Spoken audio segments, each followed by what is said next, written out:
Kamusta mga brad? Narinig nyo na ba ang nangyaring pagkasunog sa ozone disco? Paano nga ba ito nasunog? Bakit hindi agad nakalabas ang mga customer nito? Aalamin din natin kung ano-anong mga kababalaghan ang nangyari matapos ang pagkasunog sa gusali. Kung bago ka lang sa aking channel, huwag kalimutang i-click ang subscribe button at notification bell para updated ka sa mga kwento at trivia na gaya nito. Let's go! Isang gabi ng kasiyahan na uwi sa sayaw ng kamatayan. Magandang gabi bayan! Sinimulan ngayon ng Quezon City Government at ng mga ahensya ng pamahalaan ng malawakang investigasyon sa malagim na sunog na naganap sa Ozone Disco sa May Timog Avenue, Quezon City. Ang Ozone Disco ay itinayo noong 1991 sa Timog Avenue sa Quezon City. Ang disco na to ay hawak ng kumpanyang Westwood Entertainment Company Incorporated. Buwan ng Marso, kung saan maraming nagaganap na graduation sa mga eskwelahan, mapa-elementary, high school at college. Kaya't noong March 18, 1996, maraming kabataan ang nagpunta sa Ozone Disco para mag-celebrate ng kanilang graduation. Karamihan sa nagpunta dito ay high school at college students. Meron ding mga professional. Ang Ozone Disco ay pinaintulutan lang ng lokal na pamahalaan na mag-okupa ng 35 na tao sa loob. Pero nung gabing yun, dahil 50 pesos lang ang entrance nun, imagine, halos 400 na tao ang nasa loob ng disco. My goodness, 350 ang customer habang ang empleyado ay 40. 11:35 PM ng gabi, naganap ang di inaasahang pangyayari sa nabanggit na lugar. 162 ang nasunog at namatay habang 95 naman ang sugatan. E paano at saan nga ba nagsimula ang sunog sa disco bar na ito? Ayon sa investigasyon, ang sunog sa disco ay nagsimula sa pwesto ng DJ o yung tinatawag na DJ's booth na siyang may hawak ng mga music equipments. Ang spark ay nagsimula sa kisame ng DJ's booth na nagmula sa faulty wiring. Ang electrical socket na nasa loob ng booth ay nilagyan nila ng mga extension cord na pawang ang lahat ay overloaded na siyang naging sanhi ng pag-init ng socket at nagawang tunawin ang insulation coating ng mga kable nito. Kaya't ang copper wire nito ay dumikit sa ibang copper wire ng extension kaya't ito'y mabilis na nasunog. Habang nagsasayawan ng mga tao sa loob, ay biglang namatay ang ilaw at nagkaroon ng mga spark. Ayon sa mga survivor, ang mga tao ay tuloy-tuloy pa rin nagsasayawan kasi iniisip lang nila na pakulo lang ng DJ yung pagpatay ng ilaw. Bali akala namin pa-effect lang ng DJ yung pagka-brownout ng ilaw sa dance floor. Sabi pa ng isang nakaligtas, narinig niya na sinabi ng DJ na huwag magpanik. Pero kitang-kita niya na yung DJ pa mismo yung unang tumakbo. Kaya't nagtakbuhan na rin ang mga tao. Very good naman pala tong DJ na to no? Pero kung ang sunog ay nasa DJ's booth, bakit hindi lumabas agad ang mga customer at empleyado sa pintuan o kaya sa mga fire exit ng disco bar na to? Well, ayon sa investigasyon, ang fire exit ng Ozone Disco ay hindi na mabuksan dahil may itinayong bagong building sa tabi nito. Kaya't naharangan na ang fire exit, kaya't wala na talagang makakadaan dito kahit anong pilit pa nila itong buksan. Ang main entrance naman ay papaloob lang ang bukas ng pinto. Siyempre kung nasa labas ka, itutulak mo ang pinto papasok para makapasok ka. Pero kung nasa loob ka, siyempre hindi mo siya matutulak papalabas. Mabubuksan mo lang ito pahatak. Kaya ang pinto sa main entrance ay nagmistulang fire trap. Ayon sa report, mabilis na kumalat ang apoy sa loob ng disco. Kaya't nagpanik ang mga tao sa loob at pilit nilang itinutulak papalabas ang pinto sa main entrance na dapat ay hahatakin nila ito para bumukas.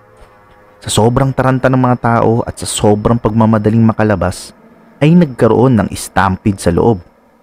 Dahil nagtutulakan ng marami, ang iba ay nadapa na at natapak-tapakan na ng ilang mga tumatakbo. Ang mga taong nakadapa sila na rin yung mismong naging harang sa pinto. Kaya't maraming bangkay ang natagpuan malapit sa pinto. Ayon sa isang staff ng Ozone Disco na nakaligtas, Nabanggit niya na kaya paloob lang ang bukas ng kanilang pinto kasi ang may-ari ng Ozone Disco ay mapagpaniwala sa feng shui.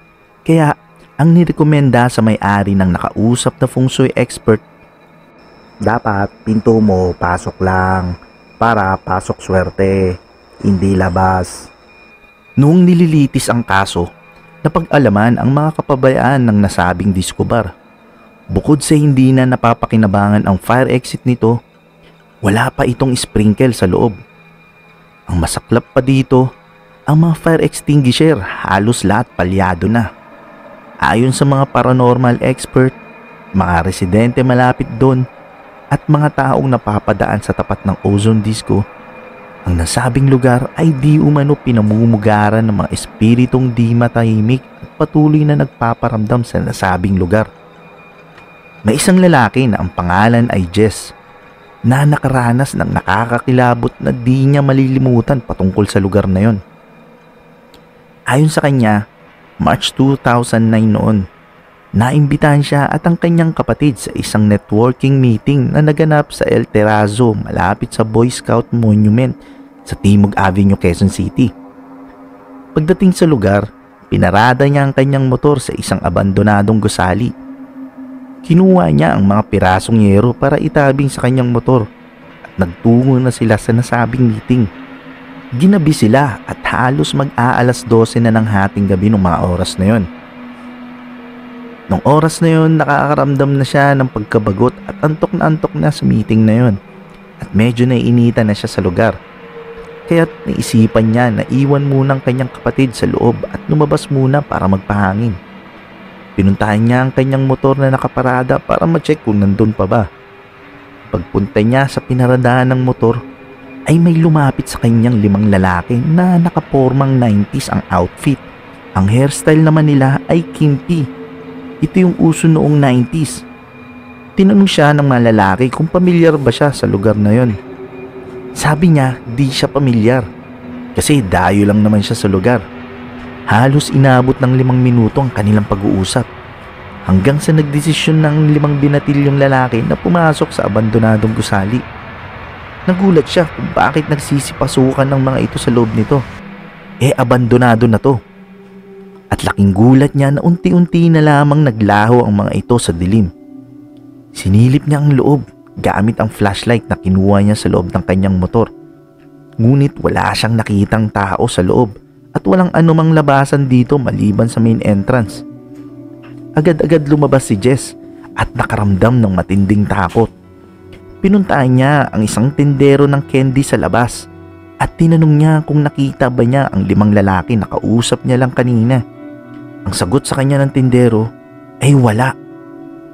Pero ang napansin lang daw ng tindero ay nagsasalita siya mag-isa na nakaharap sa bakanteng Ozone Disco.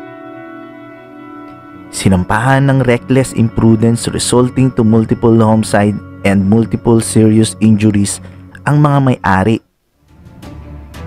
Tunay nga na nakakakilabot ang nangyari dito. Isang gabi ng kasiyahan ay nauwi sa sayaw ng kamatayan dahil sa kapabayaan ng may-ari ng Ozone Disco. Kundi lang sana nagpapaniwala sa feng shui yung may-ari nito, edi sana ang ginawang pinto nila ay swing in, swing out.